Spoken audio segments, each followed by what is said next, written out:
Elon Musk, great to see you. How are you? Good, how are you? I mean, we're here at the Texas Gigafactory the day before this thing opens. It's been pretty crazy out there. Thank you so much for making time. Hey, What busy day. I would love you to help us cast our minds 10, 20, maybe 30 years into the future and help us try to picture what it would take to build a future that's worth getting excited about. Rock and second, the last time you spoke at that was really just a big driver. It's, you talk about lots of other reasons to do what you're doing, but fundamentally, you want to think about the future and not think that it sucks. Yeah, absolutely. I think in general, there's a lot of discussion of like this problem or that problem. And a lot of people are sad about the future and they're pessimistic. And I think this is not great. I mean, we really want to wake up in the morning and look forward to the future. We want to be excited about what's going to happen. And life cannot simply be about sort of solving one miserable problem after another.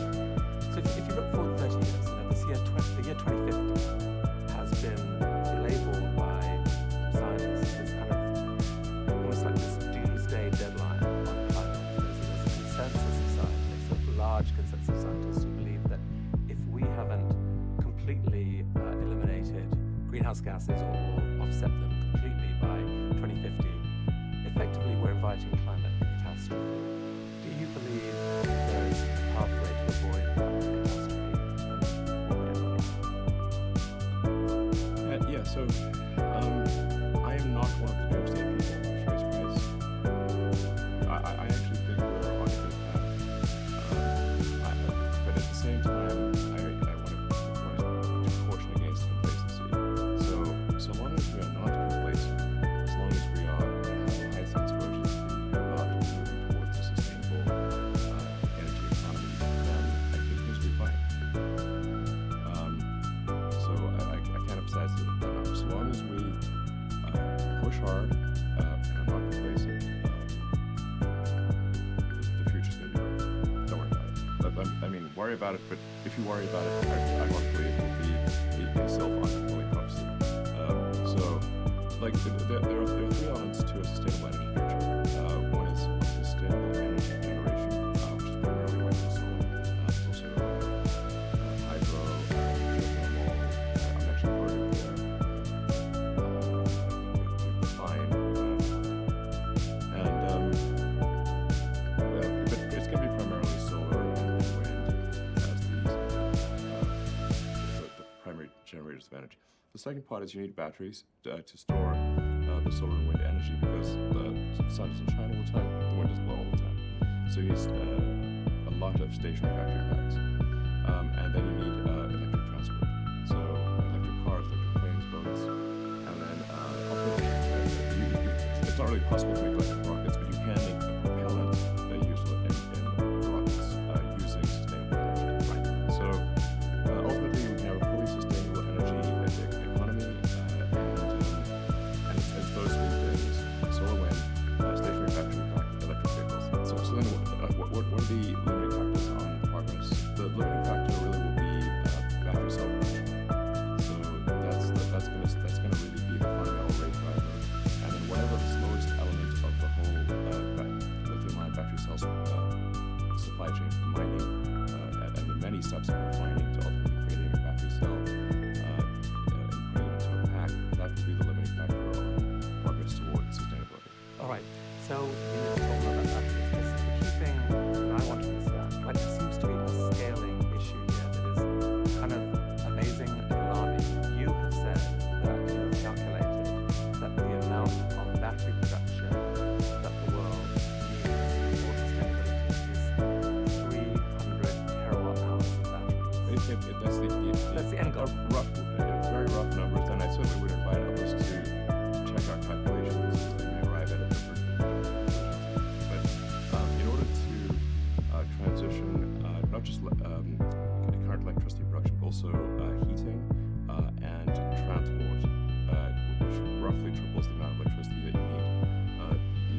amounts to approximately 300 terawatt hours of installed capacity.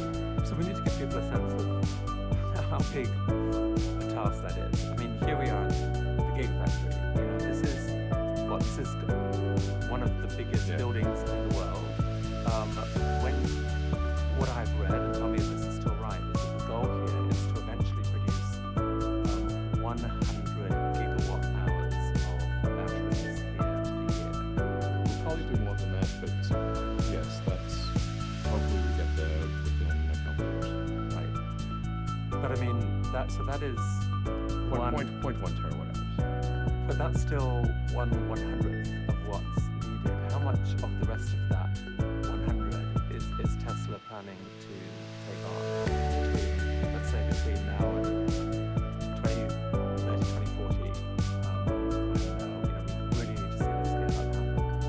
I mean, these are just guesses. I mean, so please people should hold me to these things. So like, this is like, what just happens? I'll make some best guess, and then people in 5 years they'll be some the right article. Elon said this would happen, and it didn't happen. He's a liar and a fool. It's very annoying when that happens.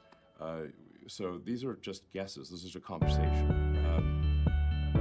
I think Tesla probably ends up doing 10% of that, roughly. Let's say 2050, we have this amazing, 100% sustainable electric grid made up of, some mixture of the sustainable energy sources you talked about.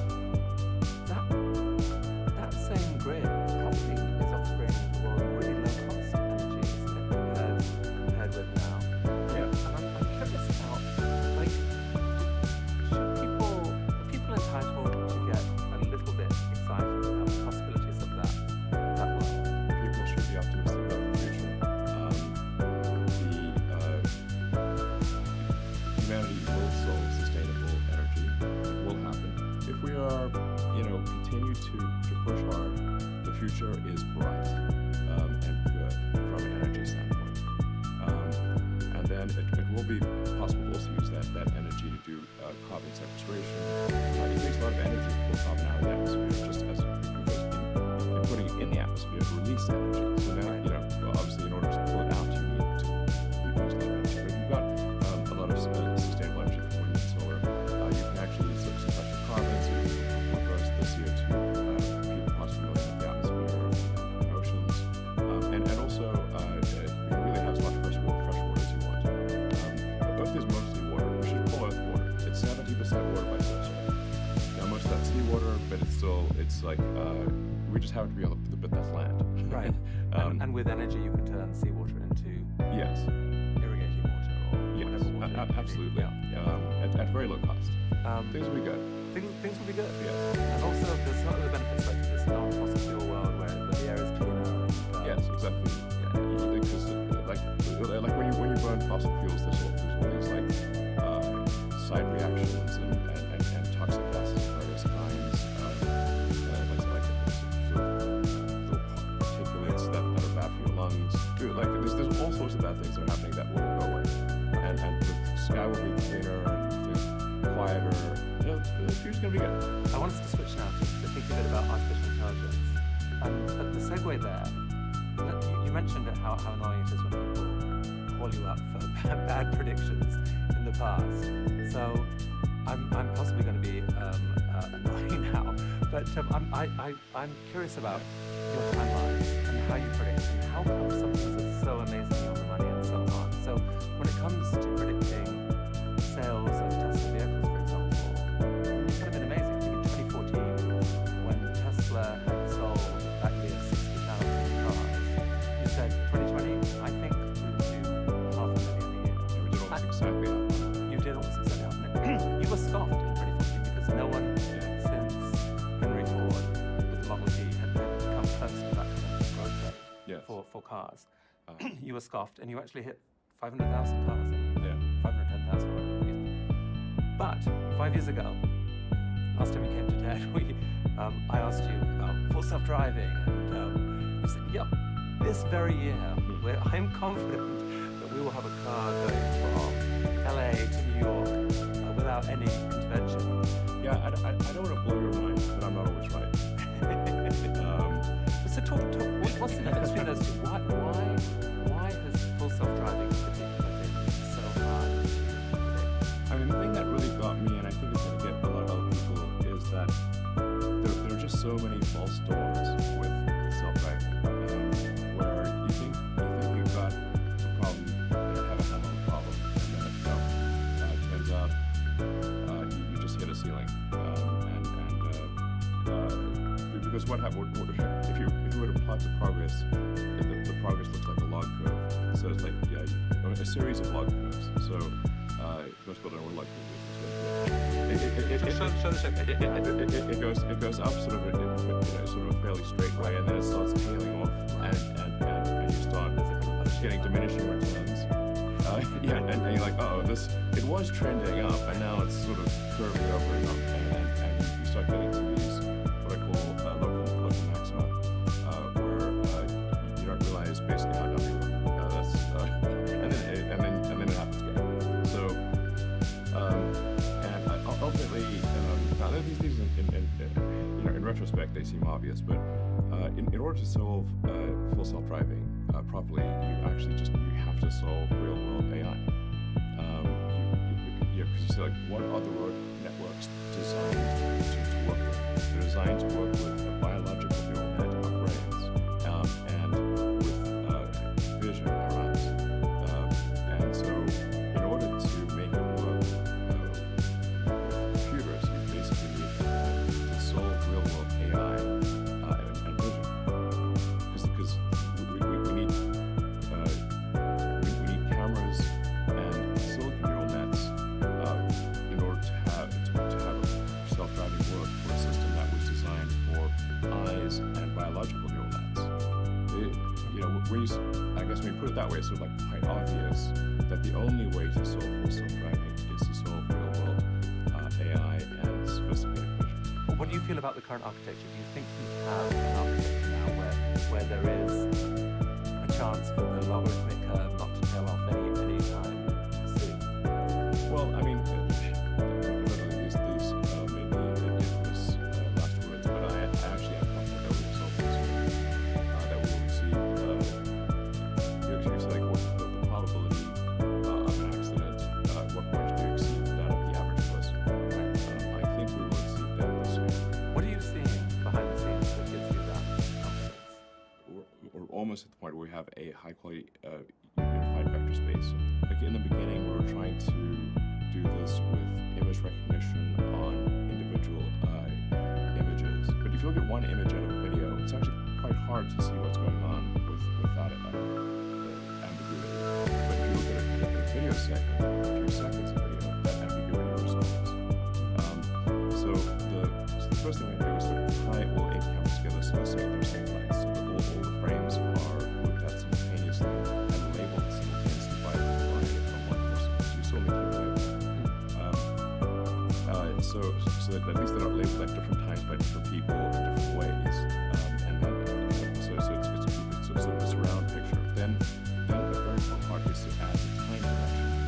So that you're looking at surround video, and you're labeling surround video. And this is actually quite difficult to do from a software standpoint. We had to write our own labeling tools and then create an auto labeling software to amplify the efficiency of human labelers, because it's quite hard to label video. In the beginning, it was taking several hours to label a 10-second video. This is not scalable. So basically, what you have to have is you have to have surround video, and that surround video has to be primarily automatically labeled with humans just being editors and making slight corrections to the labeling video, and then feeding back those corrections into the future auto labeler. So you get this flywheel eventually where the auto labeler is able to take in vast amounts of video and with high accuracy automatically label the video for cars, train lines, drive space. What you're saying is that you think that, the result of this is that you're effectively giving the car a 3D model of the actual objects that are all around it in no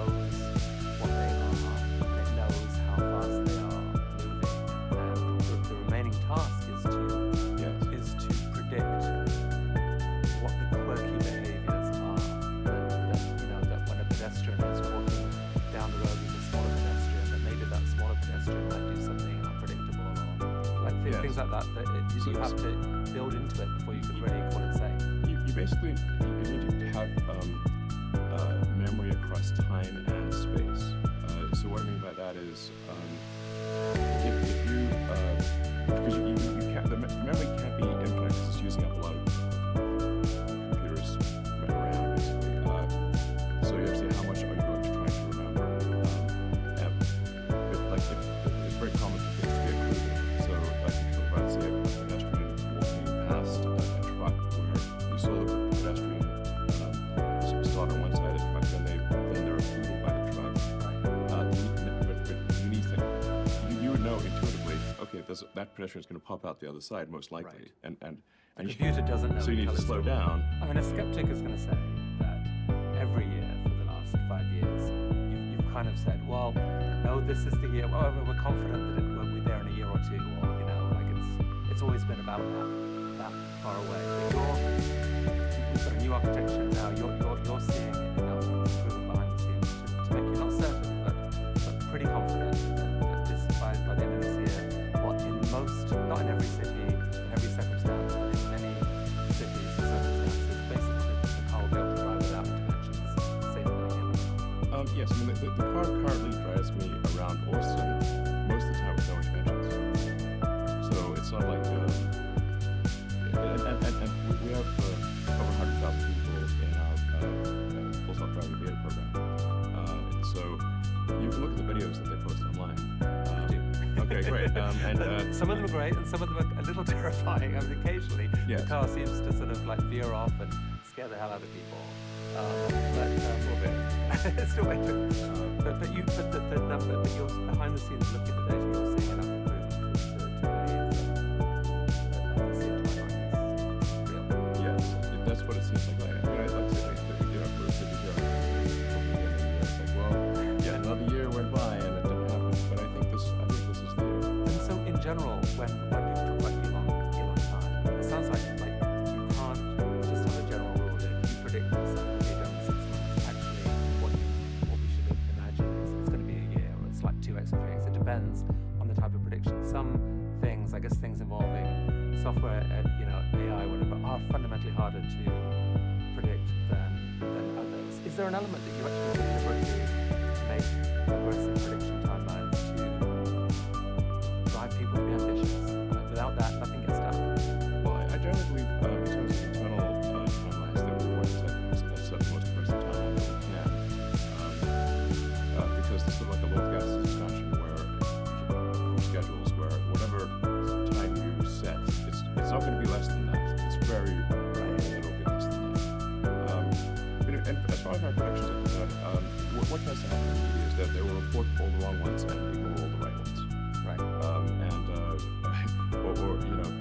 When writing an article about me, I've had a long career in multiple industries. If you list my sins, I sound like the worst person on earth. But if you put those against my things I've done right, it makes much more sense. So essentially, like the longer you do anything, the more mistakes that you will make cumulatively. Which, if you sum up those mistakes, will sound like I'm the worst predictor ever. But for example, for Tesla vehicle growth, I think we're doing 50% and we've done 80%. Yes. But they don't mention that.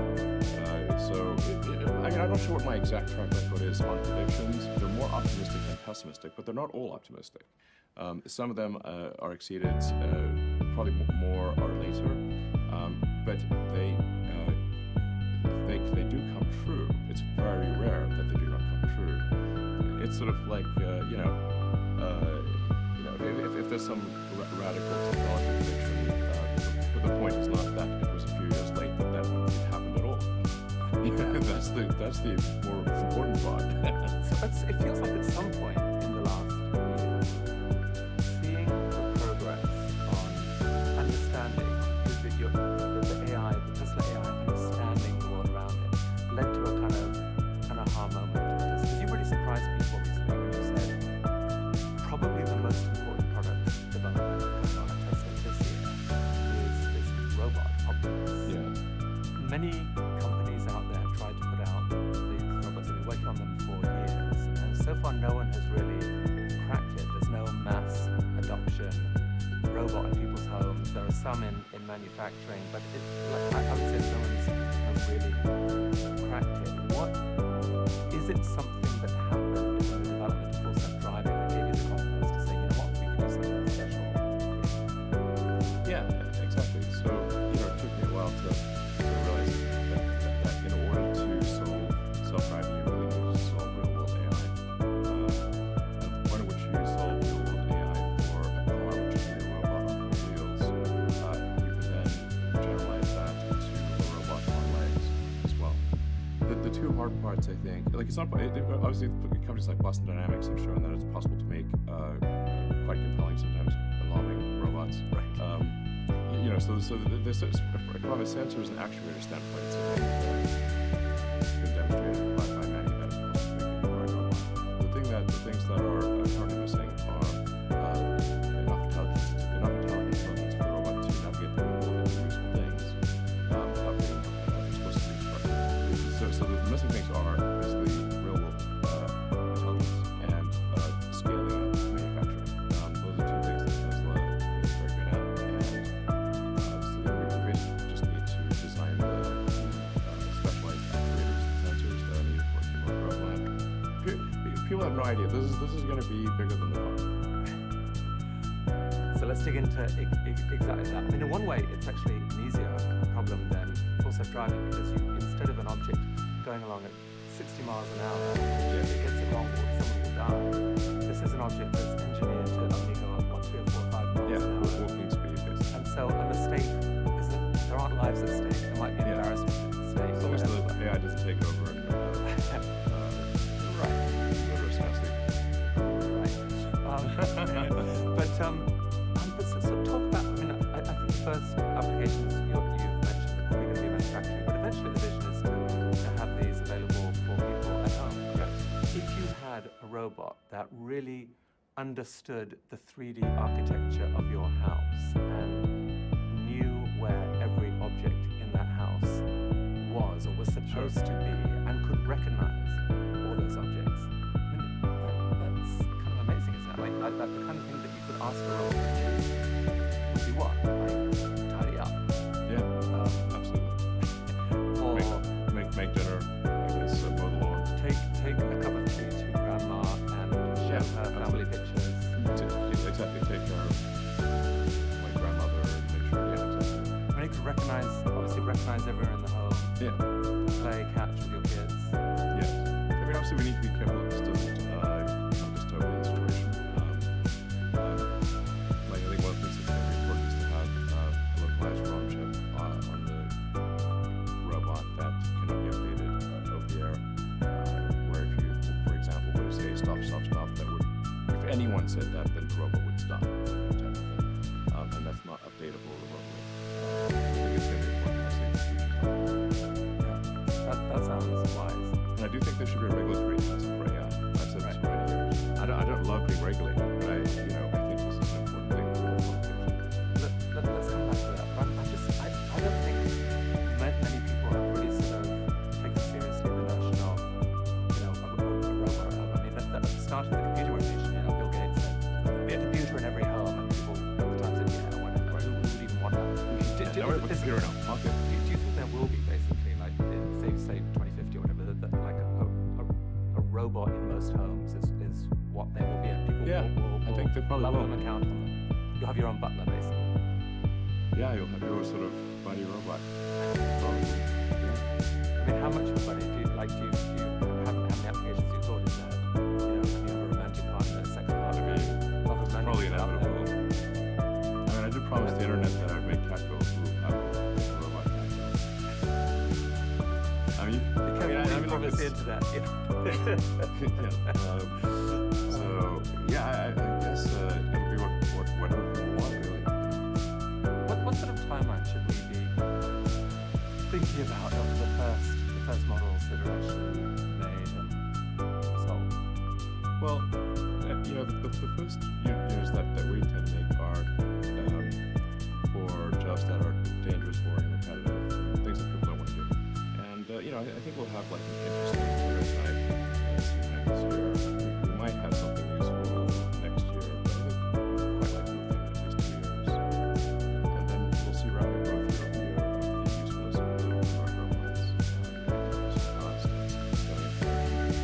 you just selling to businesses, or when do you picture you'll start selling them where you can buy your parents one for Christmas?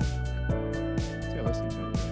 Yeah. How beyond have you come into this? So what do you picture the cost of one of these being?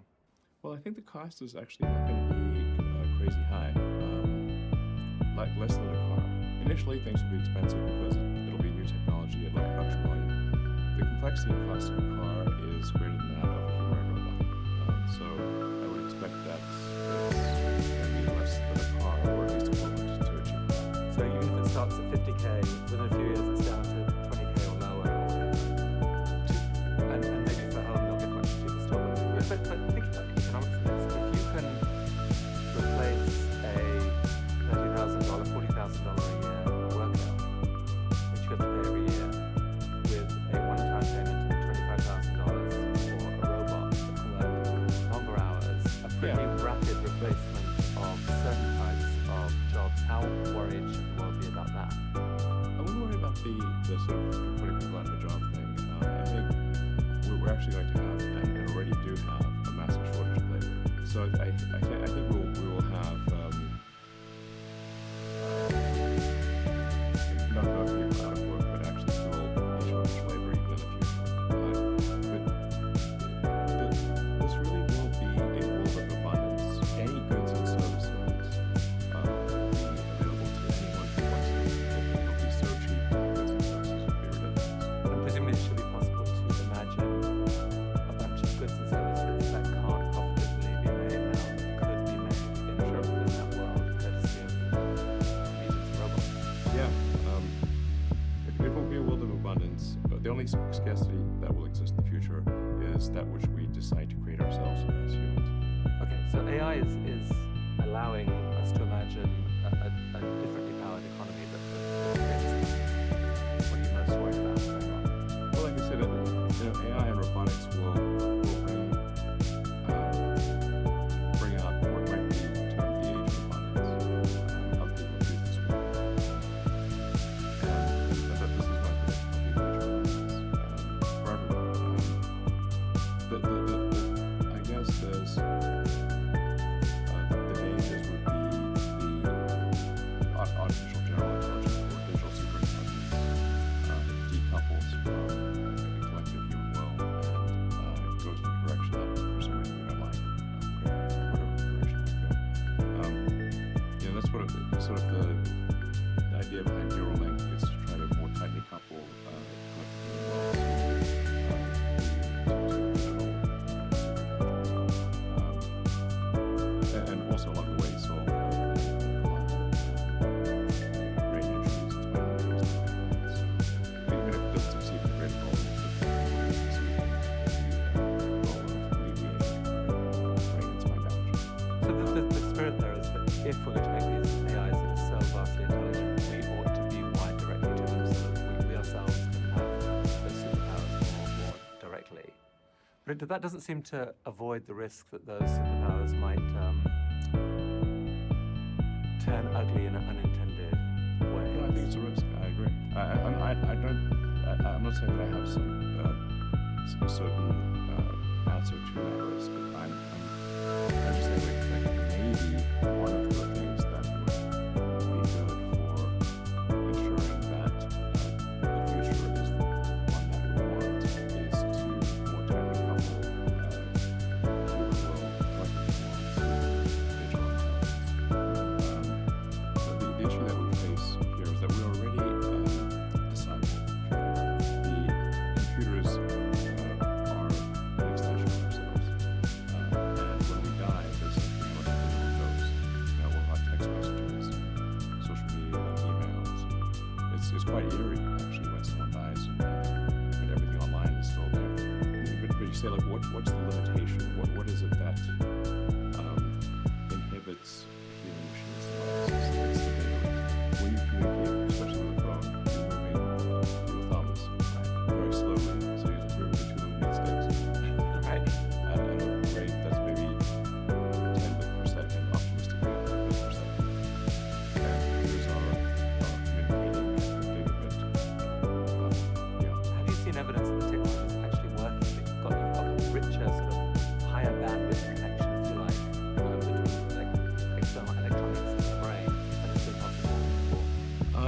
So the fundamental principles of reading neurons, so doing read-write on neurons with tiny electrodes, have been demonstrated for decades. So it's not like this is the concept is new. The problem is that there's no product that works well that you can go and buy. So it's also in research labs, and it's not like those words like some cord sticking out of your head, and it's quite gruesome, and it's really there's no good product that actually does a good job and is high bandwidth and safe and something that you could buy and would want to buy. So, but in it, the way to think of the Neuralink device is kind of like a Fitbit or an Apple Watch that's where we can take out a sort of a small sensor scale about the size of a quarter, replace that with what in many ways really is very much like Fitbit, Apple Watch, or some kind of smartwatch thing.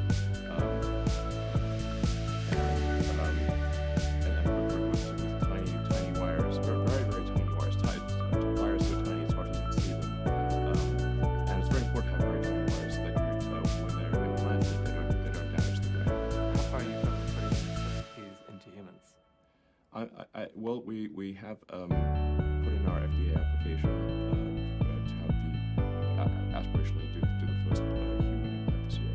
The first uses will be for neurological injuries of different kinds. Yes. But rolling the clock forward and imagining when people are actually using these for their own enhancement, let's say, for the enhancement of the world, how clear are you in your mind as to what it will feel like to have these inside? Well, I do want to emphasize we're at an early stage, and so it really will be many years before we have anything approximating high bandwidth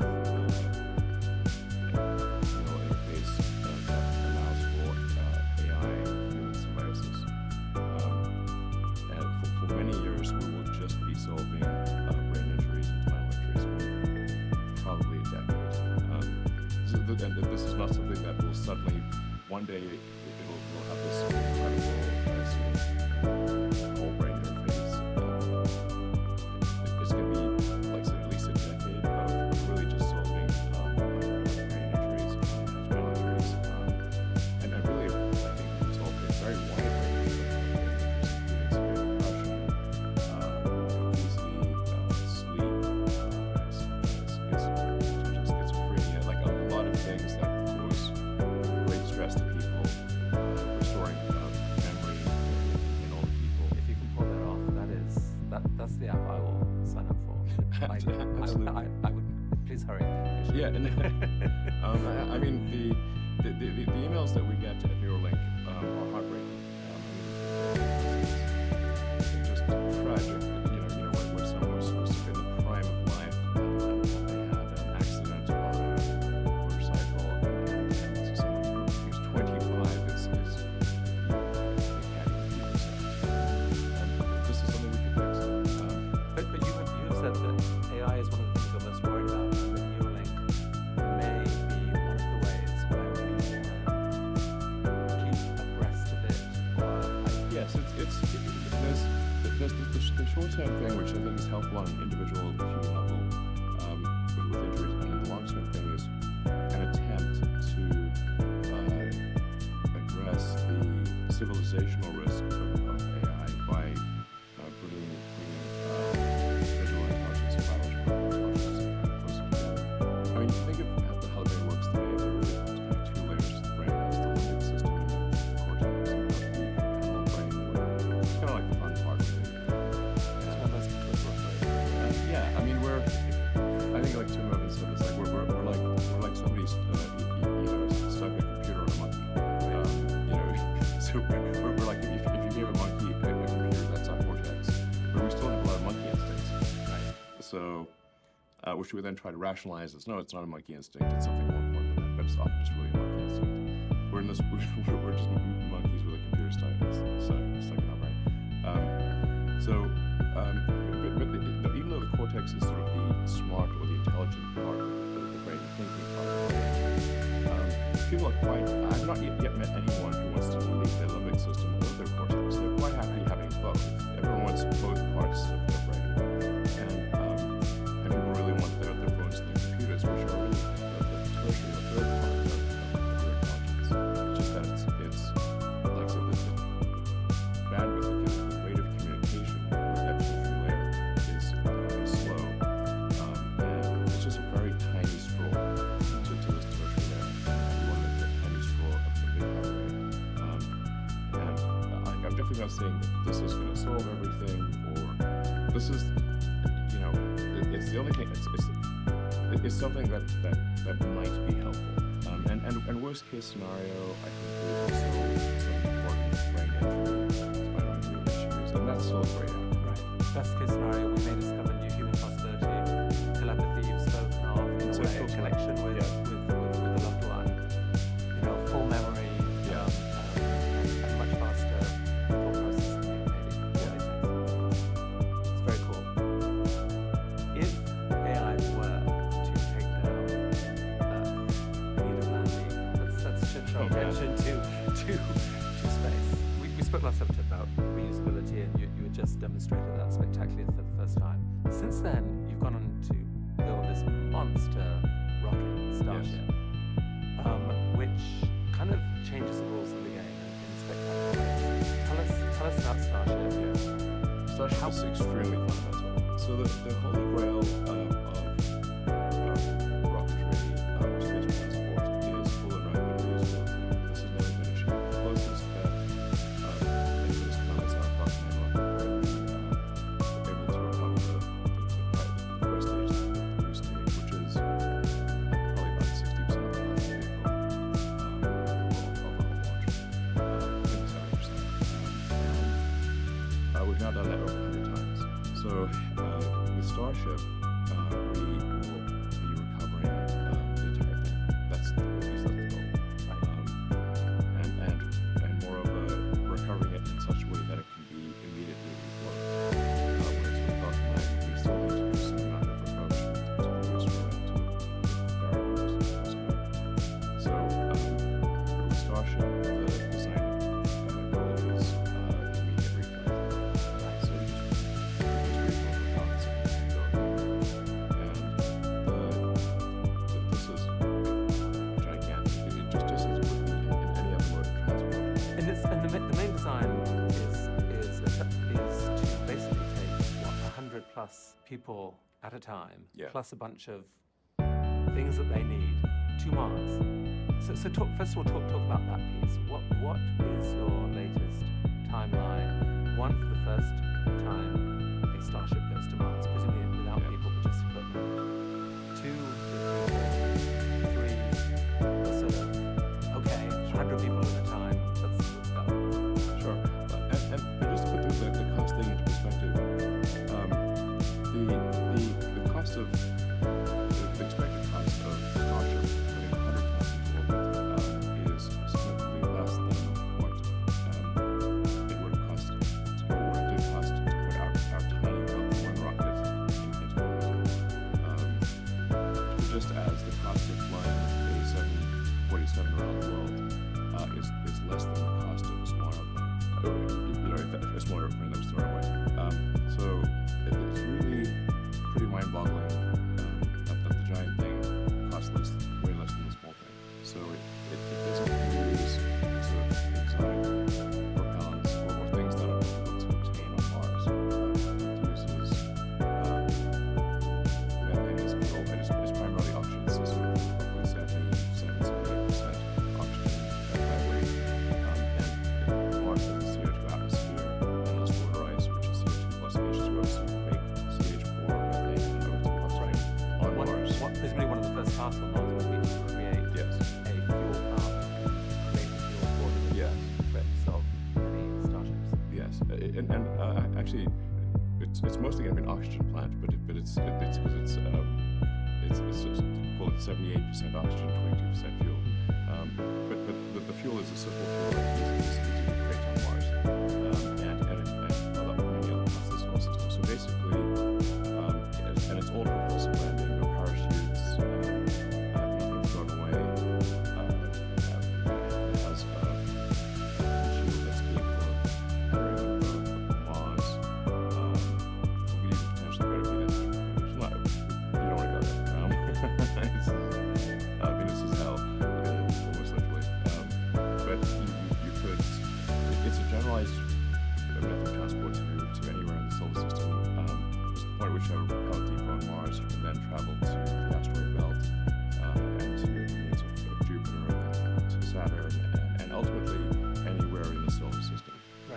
but your main focus, SpaceX's main focus is still Mars. Like that is the mission. That is where most of the will go.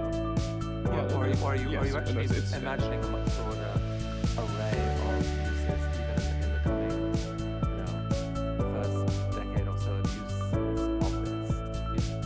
Where we can go, Yeah. for example, to other places in the solar system to explore that.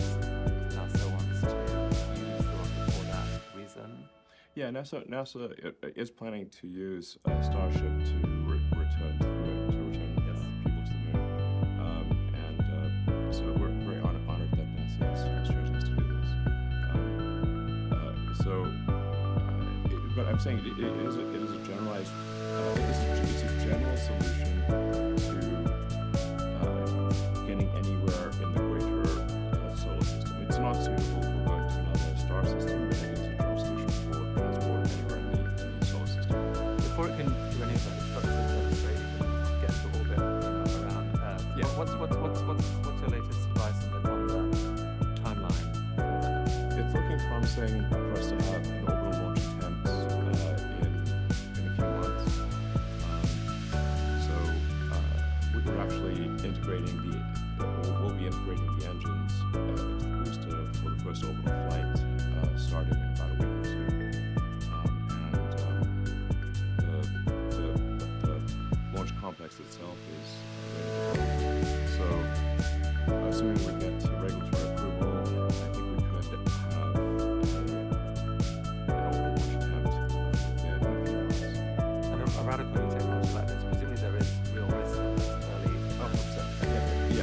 I mean, the joke I make all the time is that excitement is guaranteed. Success is not guaranteed, but excitement certainly is.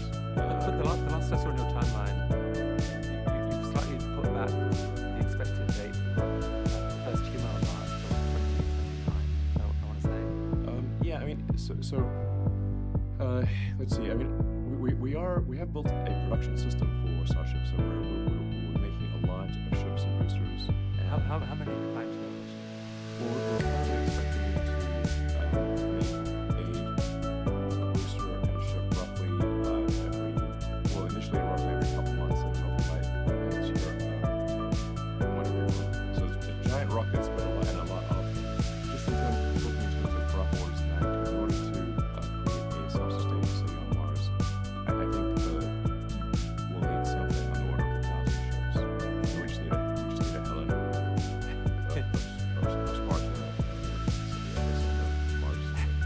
This is not in most people's heads. The planet that launched 1,000 ships. That's nice. But this is not in most people's heads. This picture that you have in your mind. So there's basically a 2-year window. You can only really fly to Mars conveniently every 2 years. Yes. You're picturing that during the 2030s, every couple years, something like 1,000 starships take off, each containing 100 or more. Yes. I mean, that picture is just completely mind-blowing. Yeah. That sense of this armada of humans going Yeah, to... like Battlestar Galactica, the fleet departs. And you think that they can basically be funded by people spending maybe a couple $100 grand on tickets to Mars? Is that price about where it has been? Well, I think if you say like what's required in order to get enough people and enough cargo to Mars to build a self-sustaining city, and it's where you have an intersection of sets of people who want to go, because I think only a small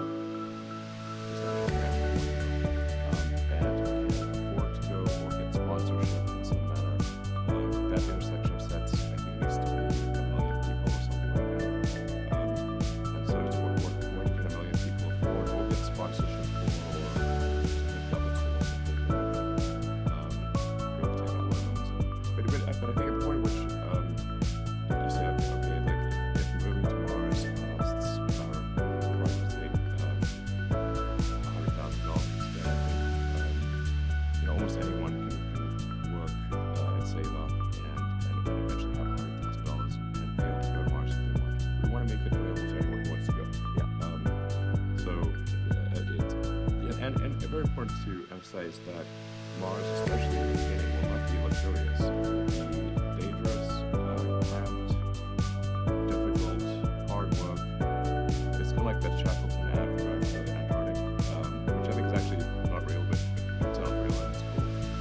it's sort of like the sales pitch for going to Mars is it's dangerous, it's cramped, you might not make it back, it's difficult, it's hard work. That's the sales pitch. It will make it. Yeah. But it'll be glorious. Right. Oh, so on that kind of launch rate you're talking about, over 2 decades you could get your million people to Mars, essentially. Whose city is it? Is it NASA City? Is it SpaceX's? It's the people of Mars. So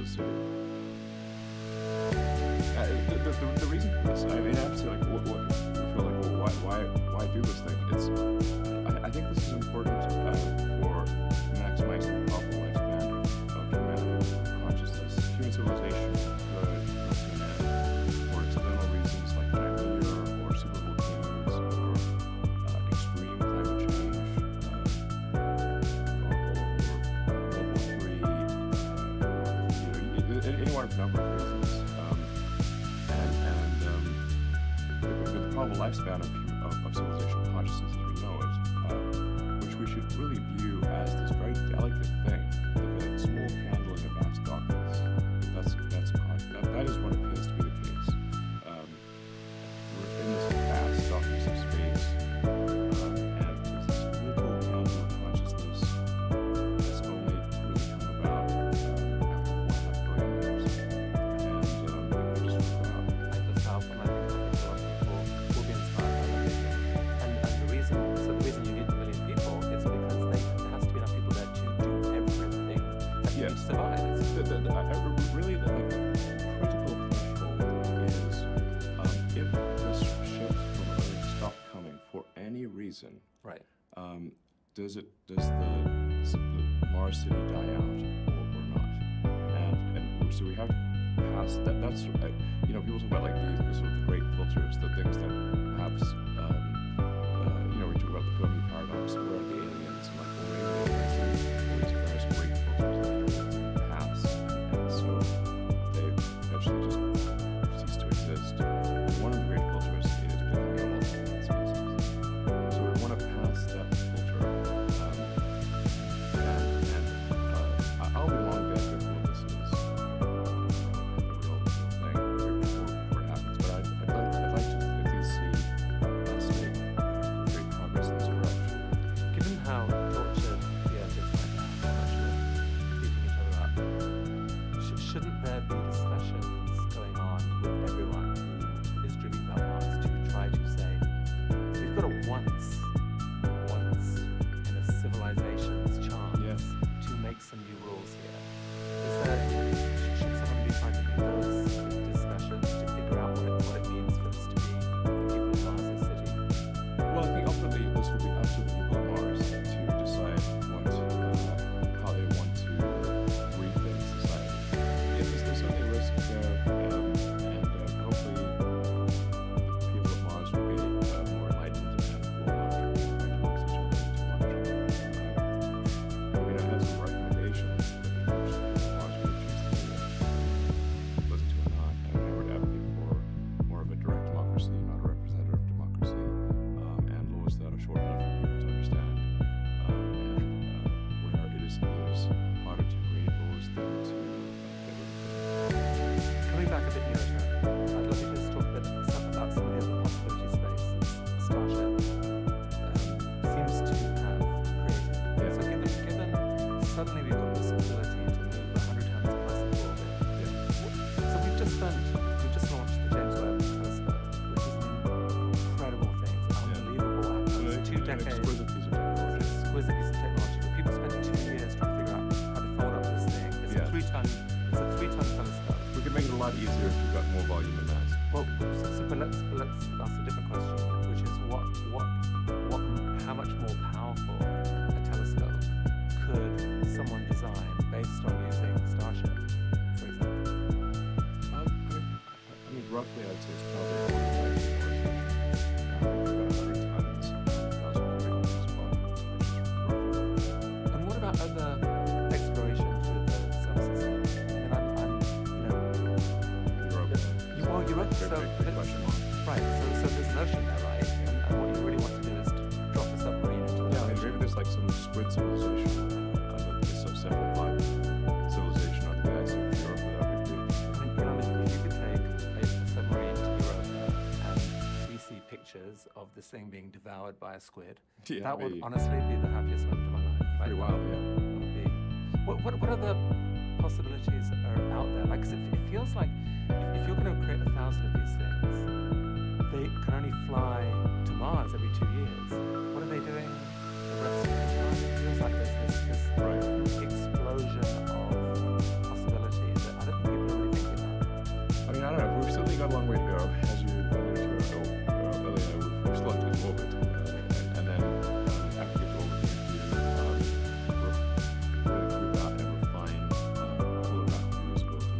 That'll take a moment, but I do think we will solve this. I'm highly confident we will solve this. Do you ever wake up with the fear that there's going to be this Hindenburg moment for SpaceX where We've had many Hindenburg. Well, we've never had Hindenburg moments with people, which is very important. Big difference. there is? We've blown out quite a few rockets. There's a whole compilation of lines that we've put together. It's showing rockets are hard. The sheer amount of energy going through rockets is well defined. So getting out of Earth's gravity well is difficult. We have a strong gravity in the atmosphere. And Mars, which is less than 40% of it's like 37% of Earth's gravity in the atmosphere. The ship alone can go all the way from the surface of Mars to the surface of Earth, whereas getting to Mars requires a giant booster and orbital refilling. So, Elon, as I think more about this incredible array of things that you're involved with, I keep seeing between them. For example, the robots you're building for Tesla could possibly be pretty handy on Mars, doing some of the dangerous work and so forth. I mean, maybe there's a scenario where the city on Mars doesn't need 1 million people, it needs 500,000 people, 500,000 robots. And that's a possibility. Maybe the Boring Company can play a role helping create some of the subterranean plumbing spaces that you might Yeah. back on planet Earth, it seems like a partnership between Boring Company and Tesla could offer an unbelievable deal to a city to say, we will create for you a 3D network of tunnels populated by robotaxis Yeah. that will offer for us low-cost transport to anyone. Full self-driving may or may not be done this year. And in some cities, like somewhere like London, I suspect won't be done for a decade. Some places are more challenging than others. But Yes.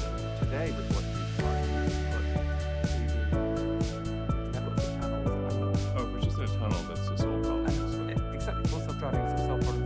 So to me, there's amazing synergy there. With Starship, Gwyn Totwell talked about by 2028 having from city to city, transport on planet Yeah, Earth. this is a real possibility. The fastest way to get from one place to another if it's long distance is a rocket. It's basically ICBM. Right. With But it has to the land landing fleet. because it's ICBM. It has to land probably offshore. Yeah, it's good loud. Because it's loud. So why not have a tunnel that then connects to the city Yeah, that'd be cool. Tesla? And Neuralink. I mean, if you're going to go to Mars, having a telepathic connection with loved ones back home, even if there's a time delay. I mean, I'm not. These are not intended to be connected. By the way, they just. But there certainly could be some synergies there. surely there is a growing argument that you should actually put all these things together into one company. Just have a company devoted to creating a future that's exciting and let 1,000 flowers bloom. Have you been thinking about that? I mean, it is tricky because Tesla's a publicly traded company, and the investor base of Tesla and SpaceX, and certainly Boring Company and Neuralink are quite different. And Boring Company and Neuralink are tiny companies, just right. The audience may yeah. Tesla's got 110,000 people. SpaceX, I think, is about 12,000 people. Boring Company and Neuralink are both under 200 people. So they're little tiny companies, but they will probably get bigger in the future. They will get bigger in the future. It's not that easy to sort of combine these things. Traditionally, you've said that for SpaceX, especially, you wouldn't want it public because public investors wouldn't support craziness like going to Mars or whatever. I mean, Yeah. you want to, Making life multiplanetary is outside of the normal time horizon of planetary galaxies, to say the least. I think something has changed. What's changed is that Tesla is now so powerful and so big, and throws off so much cash, that you actually could connect the dots and just tell the public that X billion dollars a year, whatever your number is, will be diverted to the Mars mission. I suspect you'd have massive interest in that company, and it might unlock a lot more possibility for you. I mean, I would like to give the public access to ownership of SpaceX, but I mean, I think that's, like the overhead associated with a public company is high. So, I mean, as a public company, you're just constantly sued. It does occupy a fair bit of time and effort to deal with these things. But you would still only have one public company and have more things going on. But instead of being on 4 boards, you'd be on one. I'm actually not even on the Neuralink Boring Company board. Oh well. Yeah, and I don't really attend the SpaceX board meetings. We only have 2 a year, and I just stop by and chat for an hour. The board overhead for a public company is much higher.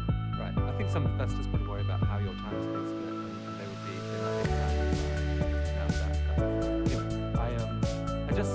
I just woke up the other day thinking just there are so many ways in which these things connect, and just the simplicity of that mission, building the future that is worth getting excited about, might appeal to an awful lot of people. Elon, you are reported by Forbes and everyone else as now the world's richest person. That's not a subject. I think it's fair to say that somebody is like the king or de facto king of a country. They're wealthier than that. So, but it's just harder to measure. But what people do, so $300 billion. I mean, your net worth on any given day is rising or falling by Yeah. several $1 billion. How insane is that? Yeah. Is that how do you handle that psychologically? There aren't many people in the world.